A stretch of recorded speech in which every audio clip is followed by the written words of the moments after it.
Hi hello সবাইকে। আর আমি এখন চলে এসেছি একটু চাউমিন বানিয়ে নেব। তো প্রথমেই ডিমের ভুজিয়াটা বানিয়ে রাখলাম। তো তারপরে একটু বাদাম ভেজে নিচ্ছি। আর আজকে আমার কাছে তেমন কোনো বিশেষ সবজি ছিল না, গাজর বা ক্যাপসিকাম কিছুই। তো আমি একটা সিম্পল চাউমিন বানাবো, জাস্ট আলু ডিম দিয়ে এরকমই। আর আমার হাতের চাউমিন খেতে আমার বাড়ির সবাই খুব ভালোবাসে, পছন্দও করে।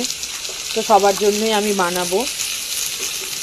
দেখতেই পাচ্ছ এখানে আলুর সাথে একটু পেঁয়াজ আর কাঁচা লঙ্কাও দিয়ে দিয়েছি। তো চাউমিনটা আমি আগে থেকে সেদ্ধ করে নুন তেল দিয়ে সেদ্ধ করে ভালো করে জল ঝরিয়ে রেখেছিলাম। আর এরকম ঝরঝরে চাউমিন আমার খুব ভালো লাগে। আর এখন এর মধ্যে আমি ডিমটাও অ্যাড করে দিলাম। আর আজকে আমি সিম্পলভাবেই করছি, আমি কোনো রকম কোনো সস ইউজ করছি না। তো আমার মরিচ গুঁড়ো দিয়ে এই নামিয়ে নেব, রেডি জাস্ট চাউমিন।